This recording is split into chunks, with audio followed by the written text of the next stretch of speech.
cours. C'est bon? D'accord. Après, tu feras les découpages. C'est bien? Top. Mes chers amis, vous êtes là? Oui, bonsoir. Tout le monde est là? On commence? Oui. Alors, c'est parti. Je vais juste prendre mon panard parce qu'on n'a pas de... Il n'a pas de... Comment dire? Moyen de me faire passer ce qu'on a préparé pour ce soir. Alors, Ah oui, c'est pas très facile. Alors, je vais vous lire et j'ai pas le choix. Ou ça s'arrange pendant le cours, je ne sais pas. D'accord. C'est vraiment la technique et la technique. Bon, voilà. Alors, on commence avec le chapitre 34. Le texte va commencer par mettre en accusation les dirigeants d'Israël. Essayez d'éteindre vos micros, sinon le bruit est insupportable. Le texte, donc, comme je vous le disais, débute par cette mise en accusation des dirigeants d'Israël, politiques et spirituels. Je vous lis comment le chapitre 24 commence. 34, par exemple. Excusez-moi, c'est le chapitre 34. Vaïd var Adonai, et là il est mort, et la parole de l'Éternel s'adressa à moi. Ben Adam, Inave al Roé Israël, c'est-à-dire prophétise sur les bergers d'Israël. Les bergers, bien entendu, la métaphore concerne ce que je viens de dire, c'est-à-dire les dirigeants d'Israël. Inave ve'amarta lehem la rohim, et tu diras à ces bergers, Ko amar Adonai Elohim, ainsi parle l'Éternel, Roy Roé Israël. Exclamation, Roy Roé Israël, berger d'Israël, Asherayou Rohim Otam, qui les faisait paître, Allo Hatson Iru Arohim. C'est-à-dire qu'il y a une première critique ici dans le verset 2, c'est qu'ils ne font que paître les troupeaux qui sont les leurs en quelque sorte, c'est-à-dire, le sous-entendu, servir leurs intérêts propres. La métaphore du troupeau dans le texte anachique sert très souvent pour parler d'Israël. Si Dieu, dans le texte en général, en est le berger suprême, les bergers du temple, du peuple, par exemple les Cohen pourront être les bergers au temple, et les dirigeants, les bergers du peuple, eh bien, les uns comme les autres n'en sont pas moins responsables. Une responsabilité absolue. Pourtant, je vous le disais, une direction qui est certainement préoccupée par les siens et qui très souvent va délaisser les autres, ceux qui sont véritablement dans le besoin. Me direz-vous, rien de nouveau sous le soleil, comme dirait le roi Salomon. Mais lisons le texte. Et relève au verset 3, et à relève tochlou, et à tsemer telapshu abria, tizbahu atson lotiru. C'est-à-dire qu'ils s'habillent, bien entendu, ils s'habillent et ils habillent ceux qui leur sont chers, mais que le troupeau n'a plus de berger, ou n'a point de berger. Et anachalot lochizaktem, vous n'avez pas conforté les terroirs, vetacholé loripetem, et vous n'avez pas soigné le malade. Ve la nisberet lochavastem, c'est-à-dire le blessé, vous n'avez pas pensé. Vetani dachat lo eshavtem, ceux qui ont été éloignés, vous ne les avez pas rapprochés. Vetarovedet, ceux qui étaient perdus, tels qui étaient perdus. Lobikashtem, vous n'avez pas requis, de partir en recherche et de la ramener. Ou bechoskar idetemotam ou beparer. Alors, c'est-à-dire qu'ils ont, je vois que Johan est en train de nous mettre le texte.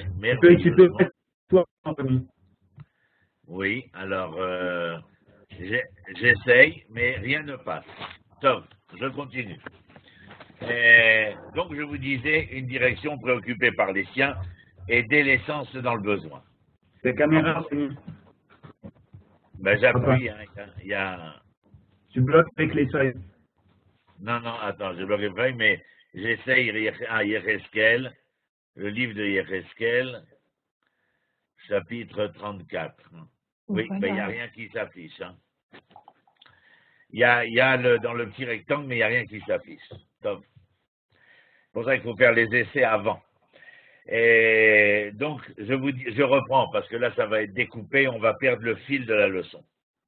Une direction qui est préoccupée par les siens et qui délaisse ceux dans le besoin, c'est ce que je vous lisais au verset 4. En conséquence de quoi? Eh bien, nous allons avoir une population perdue, égarée, et qui, par le fait d'être perdue, égarée, va être mise en danger. Ainsi, le verset 5 et le verset 6 s'expriment-ils. Vatefutsena mi blirohe. Tu les as dispersés sans berger. Vatiena leochla. C'est-à-dire que tu les as mis en danger de pouvoir être dévorés. Les kol chayat asadeh. Vatefutsena. Et il y a bien ici le fait que la direction politique, mais je pense que nous pouvons rajouter aisément la direction spirituelle également.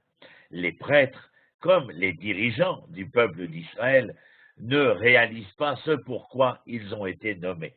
En conséquence de quoi, quand il est écrit que la population s'est perdue ou s'est égarée, elle ne s'est pas perdue ni égarée par hasard, mais bien parce qu'elle est perdue et qu'elle est égarée sans la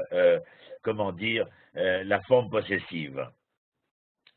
Ézéchiel prophétise qu'ils sont désormais maudits et déchus de leur attribut.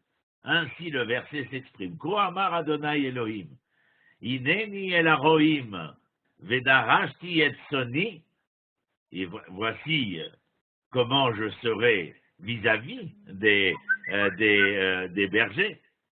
Vedarashti et Soni, j'ai donc exigé au nom de mon troupeau, de mon peuple, c'est-à-dire Miyadam Veish Batim Mireutson. Et j'ai donc empêché ou déchu de leur pouvoir ceux qui étaient mes bergers. Velohiru od arohim, et ils ne pourront continuer de faire paître le troupeau. Veitzalti tsoni, et j'ai sauvé mon troupeau, c'est-à-dire mon peuple. Mipihem, de leur bouche, c'est-à-dire de leurs actions, de leurs pensées, de leurs actions. Velotiena lahem leochla, et ils ne pourront, les assujettir, mais dans le sens du profit. Ils ne pourront plus profiter de mon peuple. Voilà ce qui est dit dans la bouche de Yecheskel. Seul, comme nous venons de le lire, Dieu aura soin de ses brebis. Alors le texte est très clair, bien entendu. Kebakarat roe edro beyom eyoto betor sono nifrashot ken avaker et soni.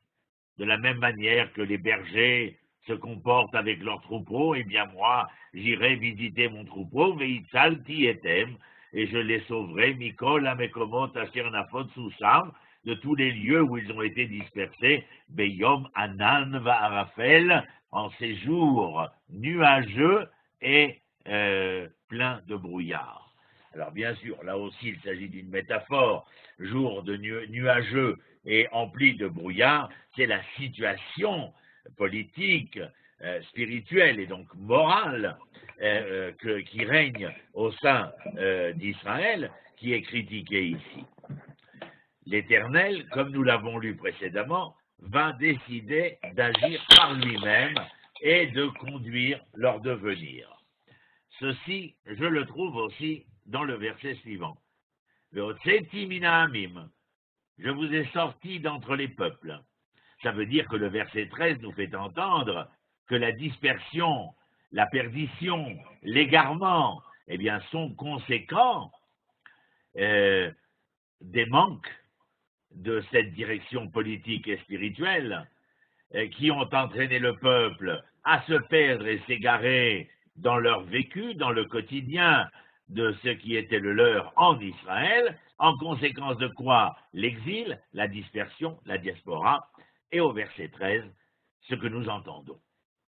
Veotzetim, je les ai sortis, Minahamim, de parmi les peuples, Vekivatsti, Mina Aratzot, et je les ai rassemblés des pays différents, Ve'eviotim el admatam, je les amène sur leur terre, Ve'riyatim el ave Israël, et moi je deviendrai donc le pâtre, le berger, sur les montagnes d'Israël, Ba'afikim ou Bechol Moshve Haaretz. Et donc il est question ici du retour des enfants d'Israël, ramenés par l'Éternel lui-même.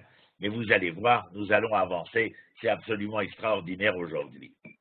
Un chapitre qui est à mon avis accusateur pour ces pâtres, comme je les appelais, qui vont se fourvoyer dans leur mission. Un chapitre qui nous est tellement familier, bien sûr, lorsque je parle de cette manière, et contemporain, car je peux faire aisément le parallèle avec le retour d'Israël au XXe siècle. Un certain nombre, d'ailleurs, de nos sages et maîtres vont mettre le doigt sur cette question. Être présent face aux grandes questions du présent. Oui, cela, à mon avis, est la phrase cardinale, le nœud gordien dans ce chapitre, à savoir l'échec de la direction politique et spirituelle, qui entraîne, la décadence d'Israël et sa mise en exil, eh bien, et du fait que la phrase que j'ai prononcée n'est pas probante dans la réalité ni politique ni spirituelle. Ils ne sont pas présents face aux grandes questions de leur présent. Et l'Éternel précise, en fin de ce chapitre, du chapitre 34 qui est le nôtre, que la métaphore du troupeau ne signifie pas qu'Israël est un animal. Non, Israël est un homme. J'essaye d'arriver à la fin du... Voilà.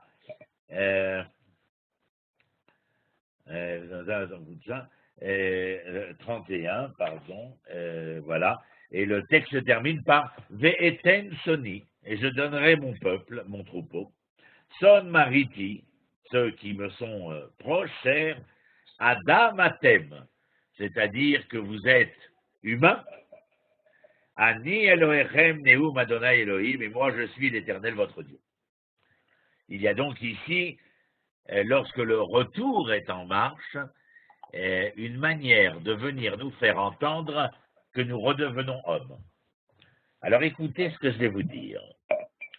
En hébreu, l'exil se dit Gola. La délivrance, le retour, la délivrance se dit Geoula.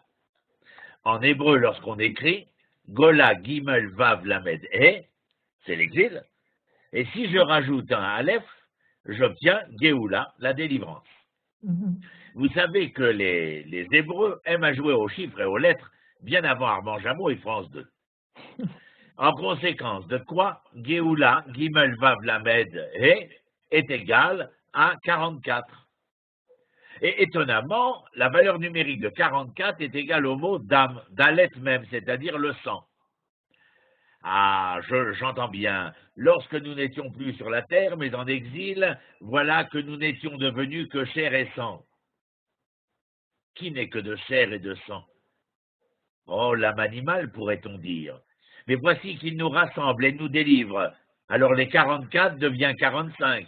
Mais le mot d'âme ne va plus être d'âme, mais il va voir un aleph se rajouter. Eh bien, rajoutez aleph à dame. Vous obtenez quoi? Adam. Adam. Ouais, Adam, nous parlons de Adam. Parce que le chapitre 34 se termine par le mot de Adam, alors que nous venons d'expliquer que les bergers n'avaient pas rempli leur rôle, qu'Israël en était décadent, qu'il a été exilé, dispersé, ramené des quatre coins de la terre sur sa propre terre. Donc il est passé de la dimension de Dam à Adam, de la Gola à la Géoula. Oh, combien mes propos relèvent du contemporain.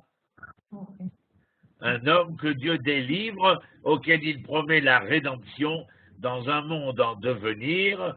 L'une des auditrices connaît ce terme-là. Je parle toujours de devenir, parce que le devenir est l'épithète du verbe être, alors que l'avenir, avec lequel on nous rabat les oreilles à l'école, n'est l'épithète que du verbe avoir. Et je n'ai aucune intention d'avoir pour être mais d'abord et avant tout d'être pour peut-être avoir. Et donc je parle d'un monde en devenir grâce à son serviteur David, je vous dirai. Voilà pour le chapitre 34, encore un mot. Le verset 23-24, je reviens un peu en arrière avec ça, puisque nous n'avons pas d'autres moyens. Ve'akimoti alehem roe echad. Et j'élèverai, se lèvera pour eux un berger unique.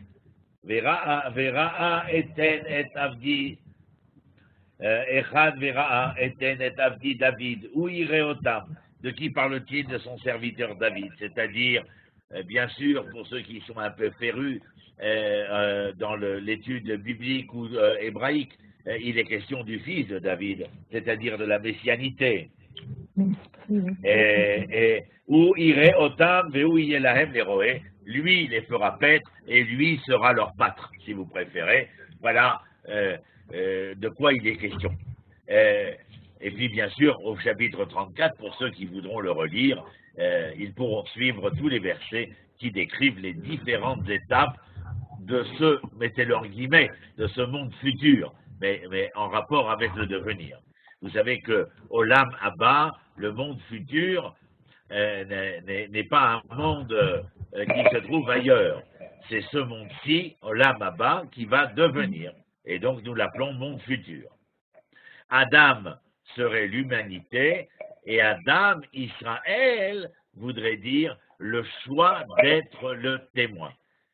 Donc voilà, vous avez plusieurs formulations pour comprendre et entendre le verset 31. Adam qui correspond à Adam l'humain, l'humanité. Adam Israël, cet humain qui a fait le choix d'être le témoin de l'Éternel. Fermez les micros, Toda. Et le choix d'être le témoin. Et puis avoir entendu le rapport entre Dam et Adam dans ce parallèle que j'ai fait entre l'exil et la rédemption. Voilà, c'est dommage qu'on n'ait pas les versets, bien entendu. Chapitre 35. Au chapitre 35, nous allons être témoins de l'opprobre que jette une nouvelle fois la parole du prophète, de par la volonté divine, bien entendu, l'ordonnance divine, sur qui? Eh bien, au chapitre 35, encore une fois, sur Édom et la montagne de Séhir. Je crois que plus de 7 fois, le terme désert, Shomem, en hébreu, Shomem, d'ailleurs, quand Israël quitte la terre d'Israël, elle devient, Eret Shomema, c'est-à-dire une terre désertique. On se rappelle, dans les voyages en Terre Sainte, les propos de M. de Lamartine, lorsqu'il décrit ce qu'il découvre, une terre absolument désertée et désertique. Nous avions vu précédemment comment Ézéchiel parlait d'Édom. Je vous lis au chapitre 35 ce dont il est question. Alors, voici ce qu'il dit au verset Gimel. Martalo, Ko amar Adonai Elohim, ainsi par l'Éternel. Ineni elecha ar seir, venatati yadi alecha, unetaticha shemama ou meshama. Tu deviendras, toi, ar seir, Édom, tu deviendras désert, tu deviendras désertique et solitude. C'est au verset 3. Quelle en est la raison? Pourquoi encore une fois parler de Édom? Eh bien, pour la simple raison, et je ne me répète pas, c'est qu'Édom s'est réjoui de la chute et de la destruction de Jérusalem, vous vous en rappelez? Nous l'avions vu ensemble dans les chapitres précédents. Eh bien, ici, notre prophète, étonnamment, va se ranger du côté de Jérusalem, contrairement à ce que nous avions vu précédemment. Précédemment, nous avions vu que plusieurs fois, de nombreuses fois, il ne s'est pas gêné non seulement de mettre au banc cette Jérusalem décadente, mais de la critiquer sévèrement. Et pourtant, là, face à Édom, eh bien, il se range du côté de Jérusalem, car il y a, si l'on peut l'entendre ainsi, de la part du prophète, une responsabilité collective et puis aussi un amour collectif. Et on ne peut pas gratuitement, lorsqu'on aime Israël, laisser les étrangers se moquer d'Israël gratuitement. D'ailleurs, nous le voyons aussi à notre époque, comment nombre de femmes probants dans l'histoire de l'humanité, eh bien, à chaque fois qu'Israël est attaqué, ils n'ont pas besoin d'appartenir à Israël, mais ils ont besoin de croire à Israël pour le défendre, bec et ongle, dirais-je. Les enfants d'Israël, si vous vous rappelez, dans ce Tehilim, sur les bords du fleuve de Babel, il y en a certains qui ont chanté « On the river of Babylon », sur les bords du fleuve de Babel, se souviennent, non de la fureur des soldats chaldéens. Chaldéens, c'est babylonien. Écoutez bien cela. Ils ne se souviennent pas sur les bords du fleuve de Babel de la fureur des soldats chaldéens. Et de quoi? De quoi se souviennent-ils? Des applaudissements de leurs voisins. Au moment où l'on tue un juif, que l'on puisse quelque part distribuer des bonbons ou siffler de joie ou applaudir, c'est véritablement atteindre les tréfonds. Je n'ai pas de mots pour qualifier cela. Ça serait dommage pour les mots. Et c'est au verset 12 que nous voyons cela. Je vais vous le lire parce que je l'ai marqué. Yadata ki ani Adonai. Et tu sauras que moi je suis l'Éternel. Shamati, j'ai entendu. Et kol natsotecha. C'est-à-dire quoi? Toutes tes moqueries. Asher amarta alare Israël que tu prononçais sur les montagnes d'Israël. C'est-à-dire ceux qui applaudissaient, ceux qui souriaient. Oh, miracle, miracle, je vois que le texte est arrivé. Et tu sauras, regardez tout en bas, regardez, c'est extraordinaire, verset 12. Et tu sauras que moi, l'Éternel, j'ai entendu tous tes outrages que tu as proférés contre les montagnes d'Israël en disant, elles sont dévastées, c'est à nous qu'elles sont livrées en proie. Non seulement tu te réjouis de la mort, mais tu veux jouir de cette mort en plus. Animosité, hostilité d'Édom, elle est sans borne. Regardez les versets 5 et 6. Parce que tu nourrissais une haine invétérée et que tu as précipité les enfants d'Israël sous le tranchant de l'épée au jour de leur malheur, à l'heure où le crime a pris fin, au moment où l'homme est à terre. Tu n'as même pas eu la délicatesse morale de le laisser à terre. Mais non, il a fallu que tu jouisses de ce moment-là pour rabattre ton épée et finir ce que les autres avaient entamé. Une véritable crapule, je n'ai pas d'autre mot. Alors, bien sûr, on peut dire, regardez au verset 6 en hébreu, la reine Chayani Neum Adonai, qui leidam et asecha, je ferai de toi le sang, je te mettrai à sang, et vedam irdefecha, et le sang te poursuivra. Imlo dam saneta, vedam irdefecha, puisque tu n'as pas eu horreur du sang, le sang te poursuivra. Et là, sachez simplement que sur ce mot, l'odam saneta, comment les Édomites n'ont pas, n'haïssaient pas le sang, haïssaient le sang, ça veut dire, en quelque sorte, qu'ils auraient eu horreur de tuer. Alors de quel sang parlons-nous? Nos sages viennent et nous disent que nous parlons du sang de la Brit Mila, de la circoncision, du sang des sacrifices du peuple au temple. Pourtant, je ne sais pas si Johan peut me le donner, parce que j'avais demandé, mais c'est le prophète Ovadia, au chapitre 1, verset 8, ben voilà, extraordinaire. Mamash Toda Johan. Certes, en ce jour, dit l'Éternel, je ferai disparaître les sages en Édom et la prudence sur le mont d'Ésav. Qu'est-ce que vous entendez dans ce verset? Que Édom avait ses sages et que Édom, était maître de la prudence. C'est-à-dire, chez Ovadia, on sous-entend la sagesse qu'il y aurait chez Édom. Un peuple qui n'aurait pas combattu, mais aurait servi comme Tsor et Sidon, que nous avions vu précédemment, de plateforme économique et culturelle. Et donc, bien entendu, nous restons pantois, si ce n'est quoi, face à de telles affirmations. Mais nos sages ont trouvé que Dam Saneta, que soi-disant les Édomites haïraient le fait de verser le sang, et donc en quelque sorte le prophète viendrait, ou l'Éternel, par son prophète, viendrait leur dire, que t'arrive-t-il? Je pourrais m'étendre énormément sur Esav, mais ce n'est pas le sujet. Peut-être qu'un jour, nous en parlerons, mais ce n'est pas le sujet. Si tu veux bien me donner le verset 12, une nouvelle fois, de Yecheskel.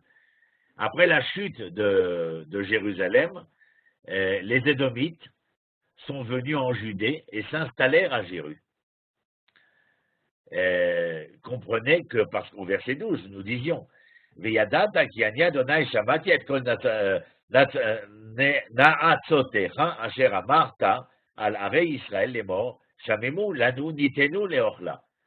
Ils sont persuadés que la chute de ces villes et villages israéliens, judéens, eh bien, leur permettent dorénavant de pouvoir justifier leur invasion, leur présence, en tout cas la jouissance d'un nouveau terroir. Ils se sont installés où? Oh bien, dans ma région. La Wabit Sipora aussi, le Gouché de Sion, dans ma région, à Hebron.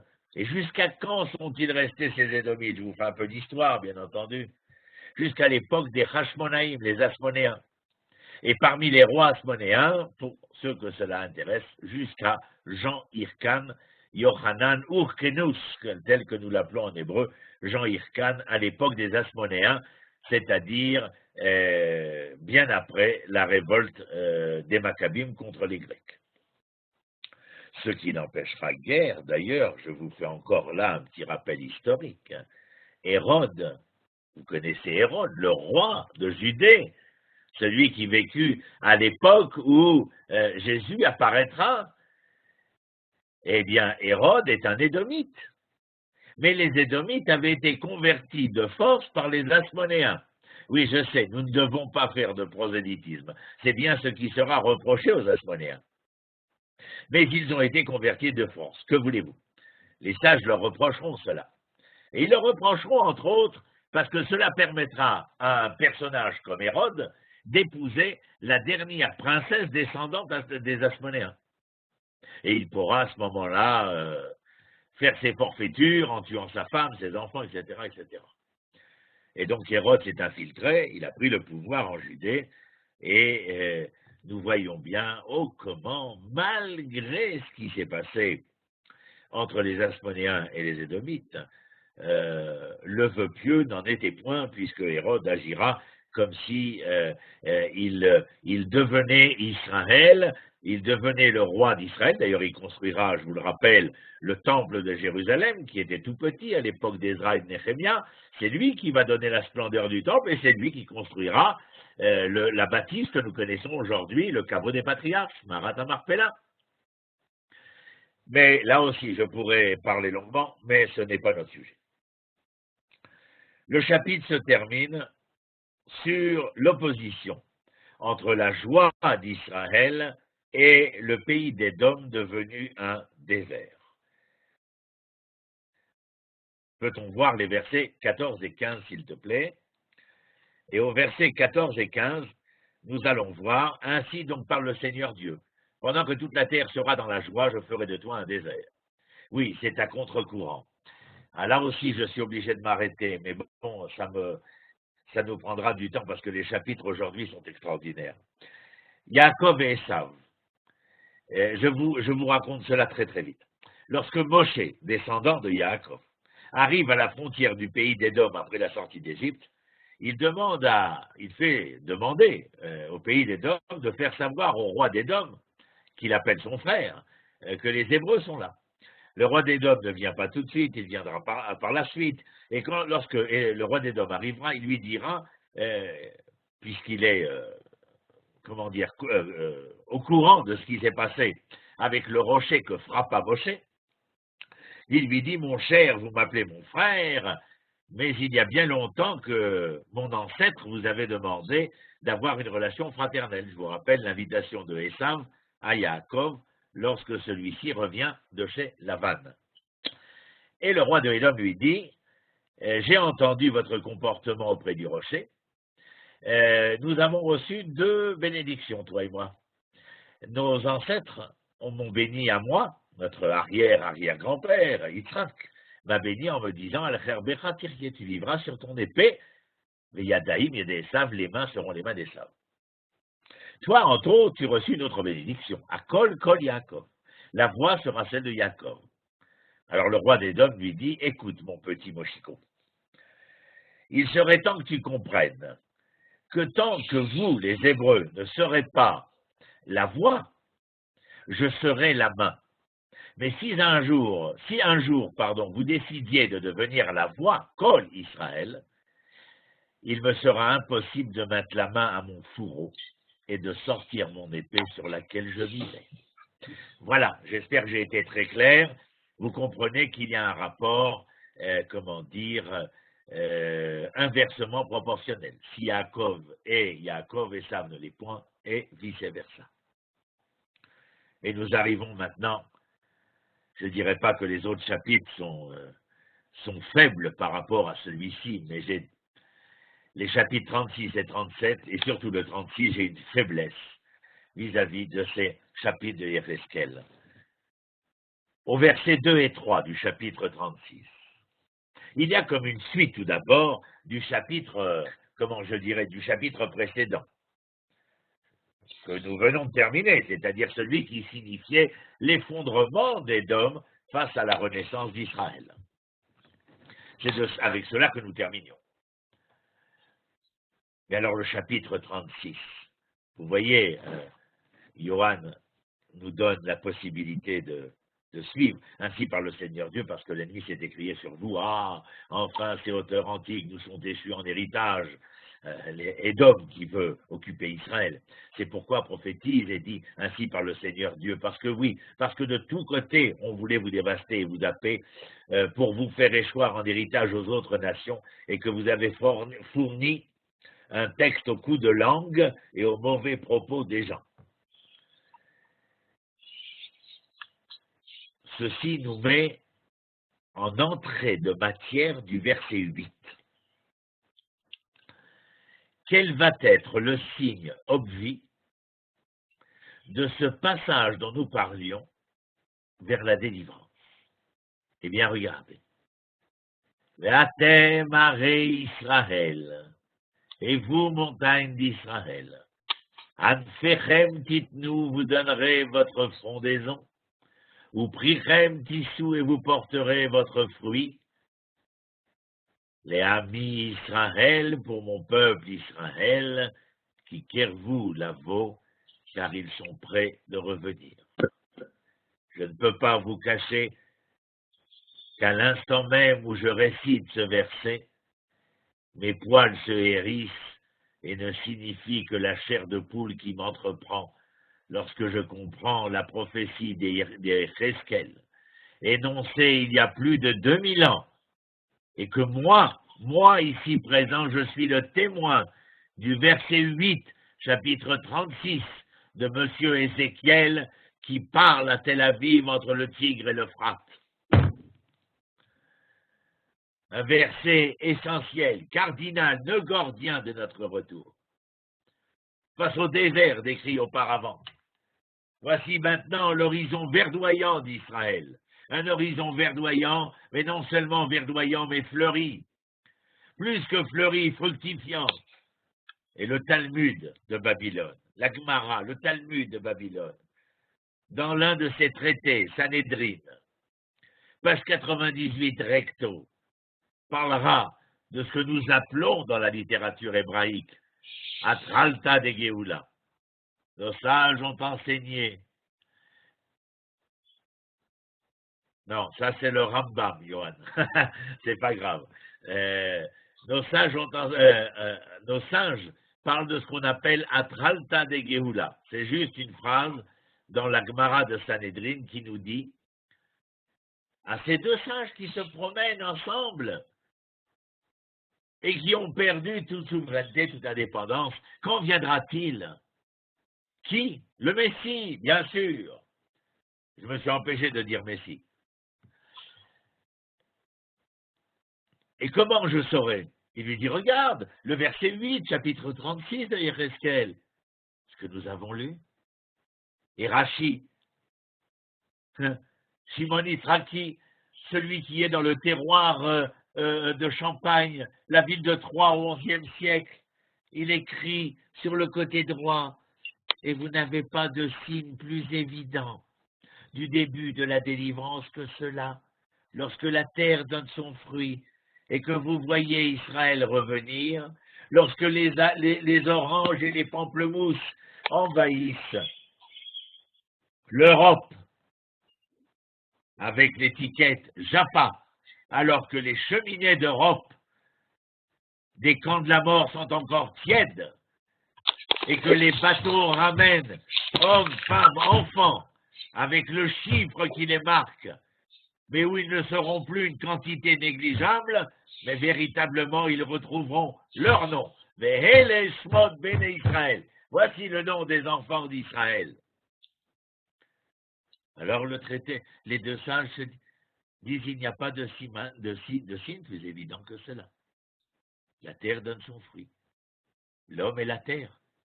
Ceux qui m'ont déjà entendu savent le rapport que je fais. Adam et Adama, c'est la même racine étymologique. L'homme tire ses racines de la terre. La terre donne ses racines à l'homme. L'homme sans sa terre est un déraciné. Et puis j'ai mieux. Adam, c'est masculin. Adama, c'est féminin. Leur rencontre, comme dans le laboureur et ses enfants, chez Jean de La Fontaine, c'est une véritable conjugalité. Ça doit être une histoire d'amour. C'est là que l'homme et la terre se conjuguent. Et s'il y a cette conjugalité, eh bien oui, il y aura les fruits de la passion. Le sionisme devient pour moi, oui, ce signe obvi, au vu et au su des réactions de la terre. Je n'avais pas besoin de savoir quelle était la pensée de ceux qui cultivaient, quelle était la manière de s'habiller des agriculteurs. Je voyais comment la terre s'émouvait, comment la terre tremblait, comment la terre s'emplit d'émotions, le cœur contrit de cette terre. C'était donc bien les hommes, ces hommes, qu'elle attendait. Ou entre parenthèses vous dire, quand ceux qui auraient dû être à la tête de cette renaissance ont manqué le coche, et l'histoire, malheureusement, nous a donné sa réponse dramatique à ce ratage de coche, à ce manquement de rendez-vous. Le sionisme religieux avec ses précurseurs comme le Rav Alkalaï, le Rav Kalisher, et bien sûr, au cours de ce retour, le Rav Kook, se sont emparés de ce verset, de cette Gemara, pour affirmer haut et fort la présence divine au sein de ce processus. Que croyez-vous? Que parce qu'ils étaient habillés autrement, que parce qu'ils pensaient autrement, mais que la terre avait reconnu en leur âme et conscience ce masculin qu'elle attendait, elle si féminine, que Dieu n'était point là. Il était là dans les drames qui se passaient à des milliers de kilomètres. Il est là dans la renaissance qui se déroule à nos portes.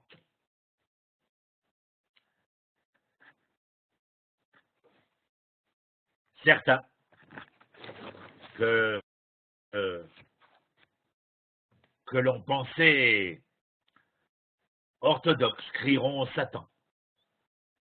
Comme je vous l'ai dit tout à l'heure, l'histoire a malheureusement donné une réponse probante à ceux qui crièrent au Satan.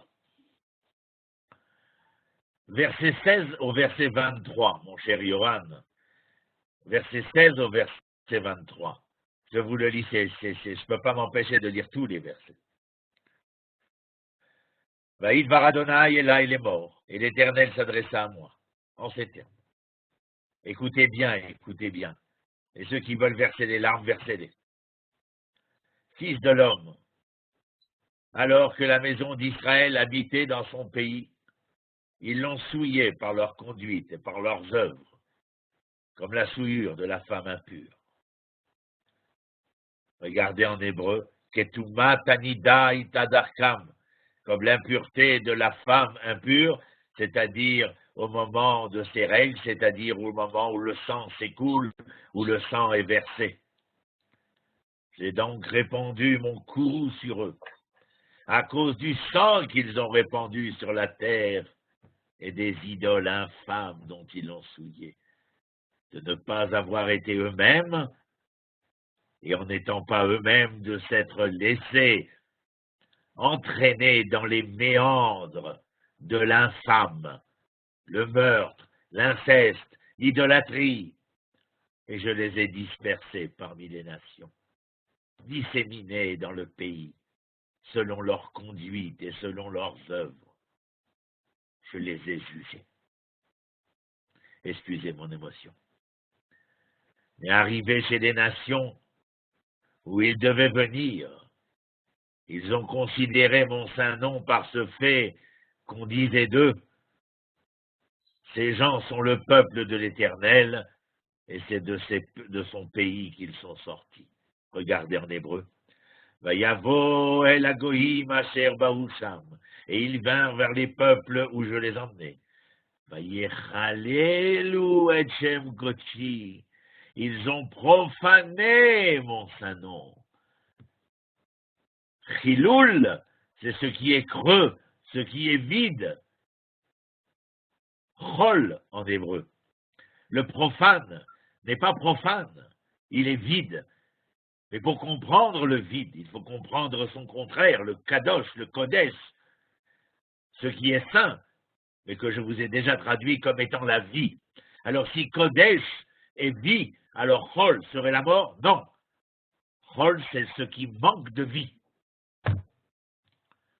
Oui, là où vous étiez, en Espagne, en Italie, en Allemagne, en Pologne, aujourd'hui aux États-Unis ou ailleurs, mais arrivés chez les nations où ils devaient venir, ils ont profané mon saint nom.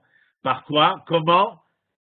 Et Shem Kochi Behemor Lahem, du seul fait qu'on les montrait du doigt et qu'on disait Am Adonai, Ele, voici le peuple de l'Éternel, les Juifs, ou Miartso Yatsu, ils sont sortis de leur terre. Est-ce une insulte de nous dire, sale Juif, retourne dans ton pays? Non, c'est une prophétie. Tu peux me donner les versets 21, 22, 23, s'il te plaît?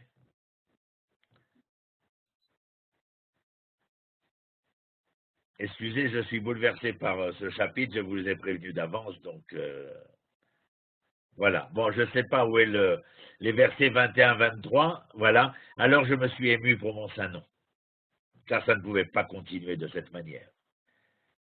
Asher Hilelu Bet Israël, qu'avait profané la maison d'Israël, c'est pas déconsidéré, parmi les nations où ils étaient venus. Asher Hilelu Bet Israël, Bagoïm Asher Baousham. Aussi, dit à la maison d'Israël, ainsi parle le Seigneur Dieu. Ce n'est pas à cause de vous que j'agis. L'oleman Chemaniose Bet Israël. Ce n'est pas pour votre mérite que je vais vous ramener, mais bien pour mon saint nom que vous avez profané parmi les nations où vous êtes venus. Kim Leshem Koti Asher Hidaltem Bagoïm Asher Batem Sham. On ne peut plus continuer comme cela. Je ne veux pas vous détruire entièrement, car je l'ai promis. Parce que l'éternité d'Israël ne se démentira pas, comme l'a dit Shmuel au roi Shaoul. Mais je dois vous faire rentrer. Et pour vous faire rentrer, j'utiliserai tous les moyens en ma possession.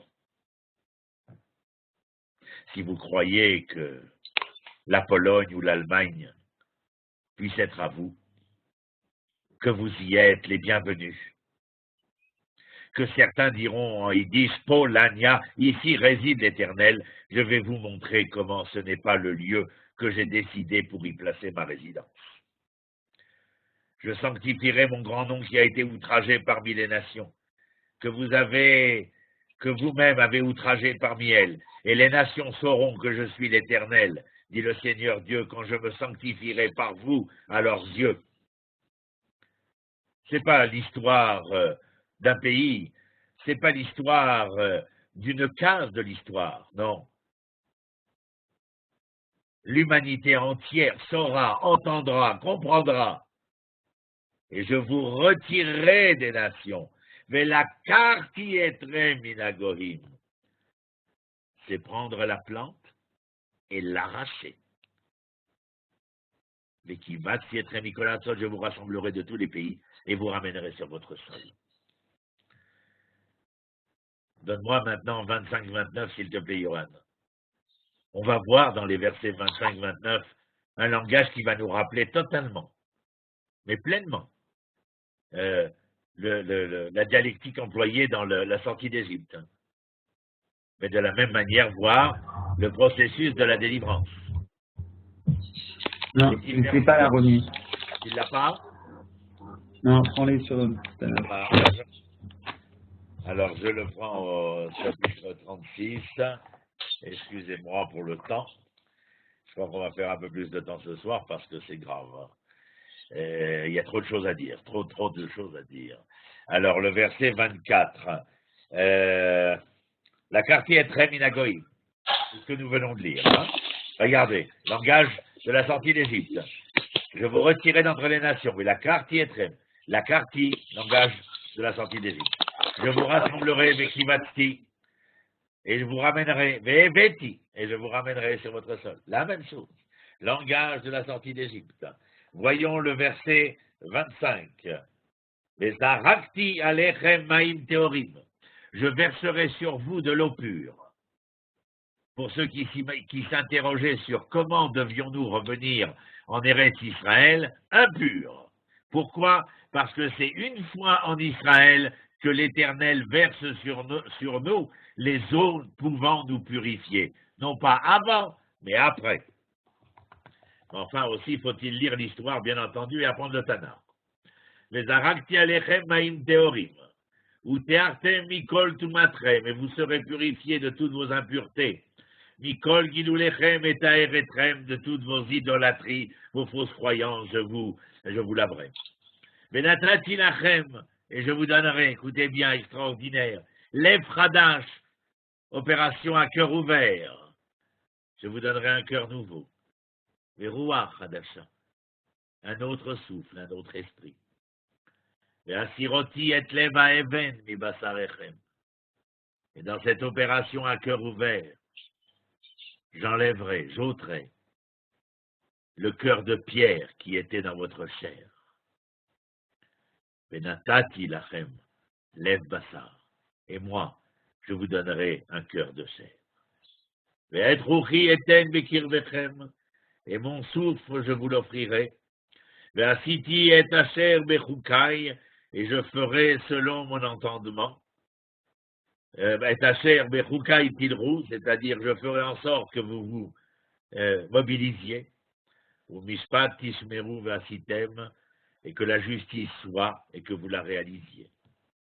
Yashavtem ba'aretz asher natati lavotechem, et vous résiderez sur la terre que j'ai donnée à vos ancêtres.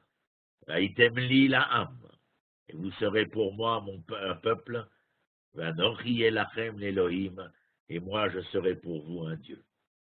Veoshati etrem mikol tumatrem, et je vous ai délivré de toutes vos impuretés. Vekarati el adagan, j'en ai appelé aux céréales, ve'irbeti oto, et je l'ai multiplié, ve'loeten alechem ra'av, et vous ne souffrirez plus de la famine.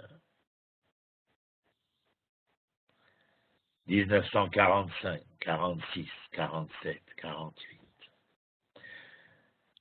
Vous avez le droit de vagabonder avec vos esprits.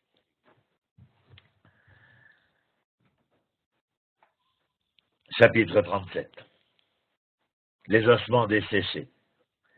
Si Yohan a la possibilité de nous donner le verset 1 à 14, la main du Seigneur se posa sur moi et le Seigneur me transporta en esprit, me déposa au milieu de la vallée, laquelle était pleine d'ossements. Vous comprenez pourquoi j'ai la voix tremblante sur ces deux chapitres? Il me fit avancer près d'eux tout autour. Or, il y en avait un très grand nombre à la surface de la vallée, et ils étaient tous desséchés. Et il me dit, fils de l'homme, ces ossements peuvent-ils revivre? Je répondis, Seigneur Dieu, tu le sais. Et il me dit, prophétise sur ces ossements, et dis-leur, ossements desséchés, écoutez la parole de l'Éternel. Ainsi parle le Seigneur Dieu à ces ossements. Voici que je vais faire passer en vous un souffle et vous revivrez. Je mettrai sur vous des nerfs, je ferai croître autour de vous de la chair, je vous envelopperai d'une peau, puis je mettrai en vous l'esprit, et vous vivrez, et vous reconnaîtrez que je suis l'Éternel. Je prophétisais comme j'en avais reçu l'ordre. Il se fit une rumeur, comme je prophétisais, puis un frémissement, et les os se rapprochèrent en s'ajustant l'un à l'autre. Je vis qu'il y avait sur eux des nerfs, qu'une chair s'était développée, et qu'une peau s'étendait par-dessus, mais de souffle, il n'y en avait point encore. Et il me dit, fais appel à l'esprit, fais appel, fils de l'homme, et dis à l'esprit, ainsi parle le Seigneur Dieu, des quatre coins, viens, ô esprit, souffle sur ces cadavres et qu'ils revivent. La suite, s'il te plaît. Voltaire avait bonne conscience de pouvoir se moquer de ses pensées de résurrection. Mais nous qui sommes les enfants, d'après la Shoah, qu'est-ce que veut dire pour nous le chapitre 37? Le chapitre 37 d'une résurrection, d'une renaissance incroyable, inimaginable. Et je prophétisais comme il me l'avait ordonné, et l'esprit les pénétra. Ils vécurent, ils se dressèrent sur leurs pieds en une multitude extrêmement nombreuse. Quelqu'un se rappelle toutes ces images d'après-guerre? Et alors il me dit, fils de l'homme, ces ossements, c'est toute la maison d'Israël. Ceux-ci disent, nos os sont desséchés, notre espoir est perdu, c'en est fait de nous. Qui n'a pas prononcé ces phrases dans toute l'Europe? Eh bien, prophétise, dis-leur, ainsi parle le Seigneur Dieu, voici que je rouvre vos tombeaux, et je vous ferai remonter de vos tombeaux, ô mon peuple, et je vous ramènerai au pays d'Israël. Et vous reconnaîtrez que je suis l'Éternel, quand j'aurai ouvert vos tombeaux, et quand je vous aurai fait remonter de vos tombeaux, ô mon peuple. Je mettrai mon esprit en vous, et vous serez vivifiés. Et je vous assoirai sur votre sol, et vous reconnaîtrez que je suis l'Éternel qui ai parlé et qui exécute. Je n'ai pas fait que parler, j'ai réalisé aussi. Le verset 15 à 17, si Johan peut nous le donner, on parle du Etz. Vous savez, du Etz Yehuda et Etz Yosef. Je suis désolé pour mon émotion. Puis après tout, non, je ne suis pas désolé, je suis content de pouvoir être sensible encore. La parole de l'Éternel me fut adressée en ces termes. Or, toi, fils de l'homme, prends une pièce de bois et écris dessus, Vata ben Adam, car lecha etz echad, urtov alav liYuda. Je ne voudrais pas que vous puissiez penser que la traduction est juste, ce n'est pas une pièce de bois, etz, c'est un arbre. Un arbre et non le bois. Alors, je finis le verset. Prends une pièce de bois écrit dessus pour Judas et pour les enfants d'Israël, ses associés. Puis, prends une autre pièce de bois et écris dessus pour Joseph, souche d'Éphraïm et toute la maison d'Israël, ses associés. S'il s'agit de deux arbres, permettez-moi de lever cette objection en disant qu'il s'agit d'une véritable greffe botanique.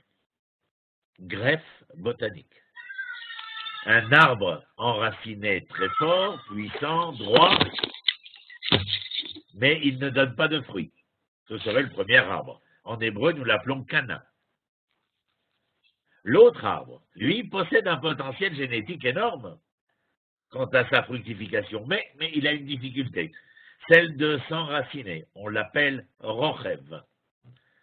Si vous préférez en français, la greffe et son greffon. La greffe permet d'assembler chacune de ces forces.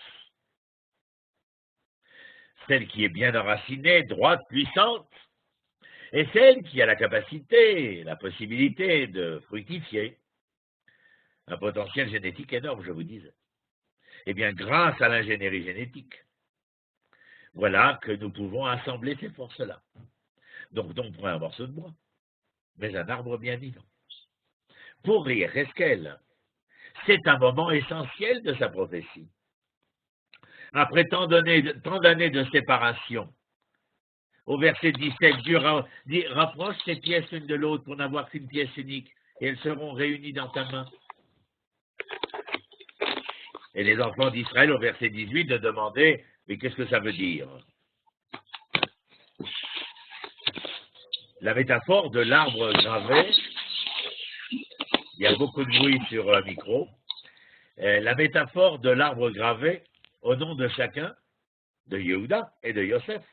Je vous rappelle, les royaumes de David et le royaume de Joseph, le royaume d'Israël, quoi. Eh bien, cet arbre gravé au nom de chacun, et qui devient une seule et même pièce, un arbre bien enraciné et capable de donner son fruit, vient répondre au verset 18.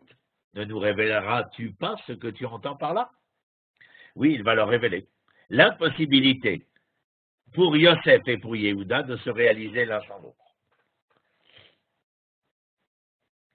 On peut voir le verset 21-22. Puis dis-leur ainsi par le Seigneur Dieu, voici, je vais prendre les enfants d'Israël d'entre les nations où ils sont allés, je les rassemblerai de toutes parts, je les conduirai sur leur territoire. Je les constituerai en nations unies dans le pays, sur les montagnes d'Israël. Un seul roi, ce roi sera le roi de tous. Ils ne formeront plus une nation double, ils ne seront plus jamais fractionnés en deux royaumes. L'harmonie. Voilà ce que nous venons de voir ici. Et puis ce n'est pas terminé. Au verset 27, par exemple, ma résidence sera auprès d'eux, je serai leur Dieu, et eux seront mon peuple. Ils reviennent en Israël, ils s'installent, la terre donne son fruit, on est de bons agriculteurs. Nous sommes un seul peuple, non plus séparés ni scindés en deux. Lorsque cette harmonie est là, alors qui est là d'autre? Ma résidence sera auprès d'eux, et pas le contraire.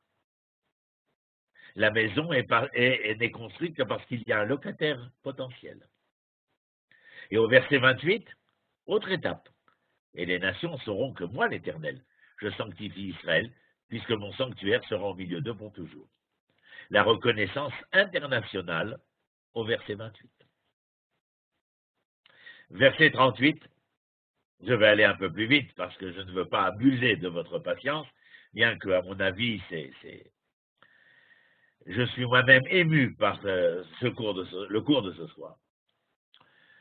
Ce chapitre va nous introduire dans l'un des sujets les plus traités, la guerre de Gog et de Magog. Je vous rassure tout de suite, Gog, c'est le nom du roi de Magog. Un événement apocalyptique à même de détruire pratiquement l'humanité, mais pas toute. Au verset 2, Gog est son roi, Magog sa terre. Fils de l'homme, dirige ta face vers Gog, au pays de Magog. Gog, le prince suzerain de Mécher et Touval, les prophétise contre lui. Selon le descriptif textuel chez Yéhezkel, après le rassemblement des exilés, le retour, la renaissance dans tous les domaines, vous l'avez vu, le temple, c'est après cela que va éclater ce conflit dont le Tanakh nous entretient, conflit dévastateur d'après lui. Israël est donc, comme vous le savez maintenant, souverain, sous l'autorité du fils de David. C'est alors, soudainement, que se lève, comment dire, depuis le nord, ce que j'appelle moi un souffle hégémonique. Mais Gog n'est pas seul.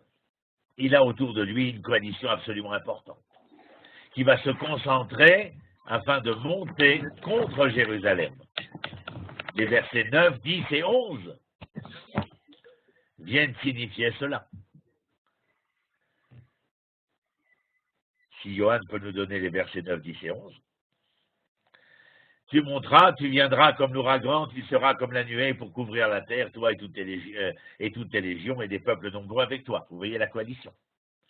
Ainsi parle le Seigneur Dieu. Il arrivera ce jour-là que des projets germeront dans ton esprit, que tu méditeras un mauvais dessein. Oui, celui de quoi? Tu diras au verset 11, je veux marcher contre ce pays, aux villes ouvertes, surprendre des gens paisibles qui vivent en toute sécurité, habitant tous sans rempart, n'ayant ni verrou ni porte. Vous comprenez quelle est la situation d'Israël?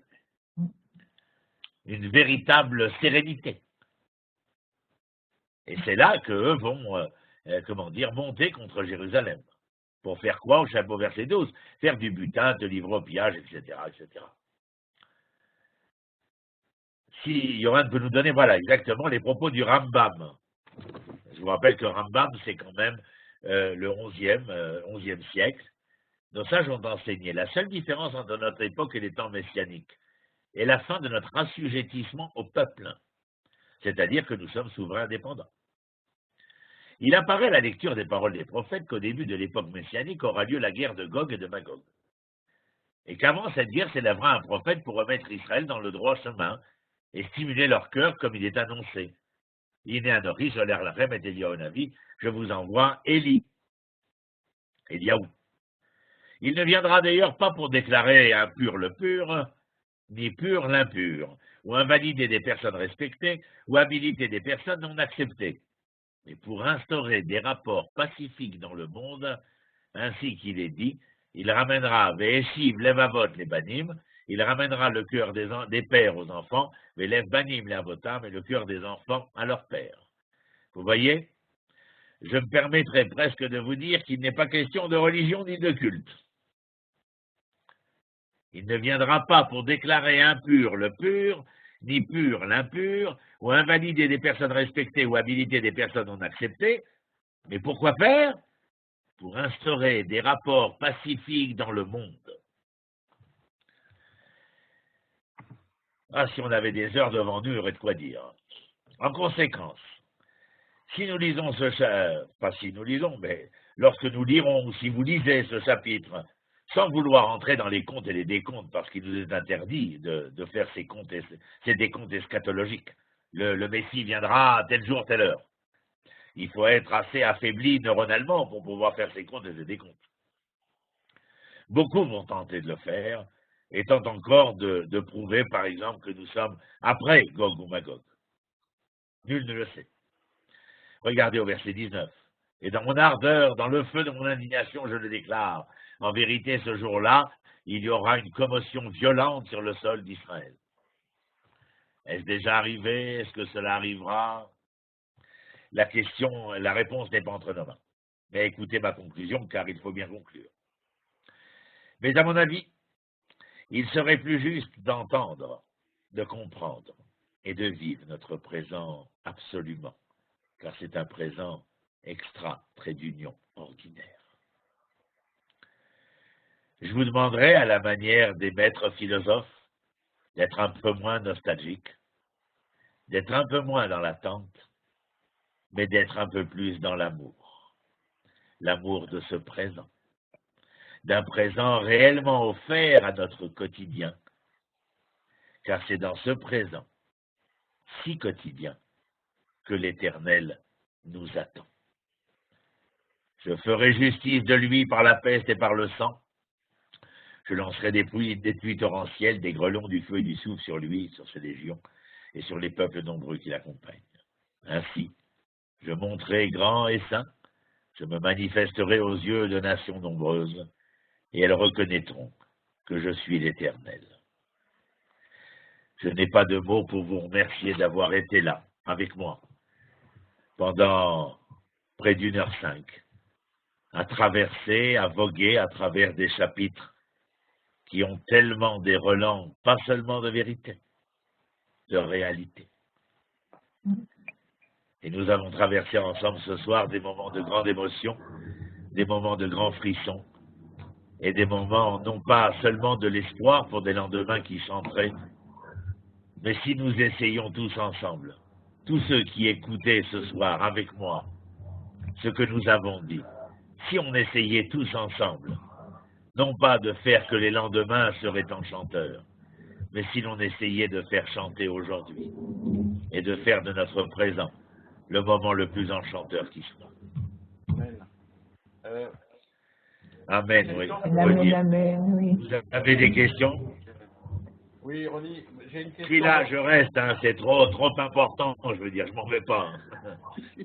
Je suis bouleversé par ce qu'on a fait ce soir, j'ai pas de mots, je t'écoute. Voilà, une question sur Gog et Magog et sur les prophéties à charge, on va dire. Est-ce que enfin, il y a plusieurs rabbes qui m'ont dit que les prophéties, comment dire, ne pouvaient ne pas avoir lieu, les prophéties négatives pouvaient ne pas avoir lieu si on était assez méritant. Il est vrai, absolument. Je suis d'accord avec cette affirmation.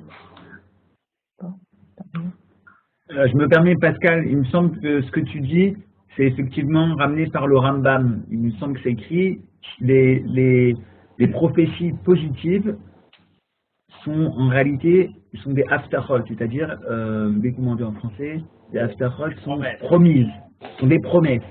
Alors que les prophéties négatives sont justement toujours en suspens, et si on se comporte bien, alors il y a la possibilité de faire en sorte qu'elles ne se réalisent pas. À propos de Gog Magog, juste 2 points intéressants.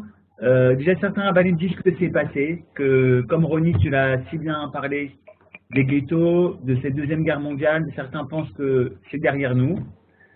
Et ça, c'est encore plus consolateur de comprendre qu'on a déjà assez souffert pour avoir cet état. Et j'ai entendu un Pierrot du Rav Cherki également qui parle de Gog ou Magog, qui dit que c'est ce qu'on est en train de vivre aujourd'hui. Si tu te rappelles, Ronnie, c'était très très beau dans les psukim, juste je fais un retour en arrière. Juste avant Gog ou Magog, donc la fin du chapitre précédent, on dit « Et les nations », regardez en bas, « Et les nations seront, que moi l'Éternel, je sanctifie l'Éternel, puisque mon sanctuaire sera au milieu d'eux pour toujours. » Et si on voit ça, et on voit juste la suite des psukim qui vient après, on comprend que c'est peut-être ici, la guerre de Gog ou Magog, c'est la guerre, je dirais peut-être médiatique. Est-ce que Israël a sa place face aux nations? Et peut-être quand on voit l'UNESCO qui nie tout bien historique entre le Kotel et l'histoire d'Israël, c'est peut-être là la guerre de Gog ou Magog, pas la guerre avec les épées, mais la guerre au niveau des consciences des peuples. Voilà. Des consciences, oui, bravo. Est-ce qu'il y a d'autres questions? Bon, j'espère que vous avez passé, je ne dirais pas un bon moment, mais un intelligent moment, et surtout un moment élaborateur. Oui. Et voilà, déjà, la semaine prochaine, le 10 novembre, nous commencerons les chapitres 39 à 43, je crois. Nous avançons très vite. Et merci d'être présent. Merci de le faire savoir autour de vous. Merci de parler de ce que nous apprenons. Merci de diffuser la vidéo que Johan met en ligne, l'enregistrement que Johan met en ligne chaque semaine. Et il ne me reste plus qu'à vous souhaiter une bonne nuit, un bon Shabbat, et à vous dire à jeudi prochain. Je dirais presque que c'est trop long, qu'on aura envie de refaire ça demain soir et après-demain soir, etc. Je crois que tous les jours, on aurait envie non seulement de lire, mais ce que la lecture nous permet, surtout et avant tout, c'est cette rencontre entre des gens tellement divers, mais qui, j'en suis sûr, sont ici parce qu'ils ont un amour commun. Amen. Merci beaucoup. Merci beaucoup, René. Merci à tous. Bonsoir. Merci, René. Je m'excuse du problème qu'il y a eu avec les versets au début, mais Bezrat Hashem, ce sera bien avec mais c'était bien, c'était vite rattrapé. Et j'aimerais vous dire que la semaine prochaine, on continue, mais on va de surcroît, puisque là, on a parlé du retour d'Israël en terre d'Israël, mais la semaine prochaine, on va attaquer les prophéties d'Yecheskel qui va nous donner les plans du 3e Beth Amikdash. Donc, Ronnie, il va s'éclater pour comparer le premier, le deuxième temple, le 3e temple, et c'est encore fabuleux, on va de plus en plus belle. Ce soir, vous avez été presque une trentaine de personnes à voir le direct, de France, d'Israël, de Belgique, j'imagine aussi d'autres pays. On vous attend encore plus nombreux pour aller encore plus loin la semaine prochaine. Shabbat shalom. Shabbat shalom. Shabbat shalom. Shabbat shalom. Au revoir. Au revoir. Au revoir.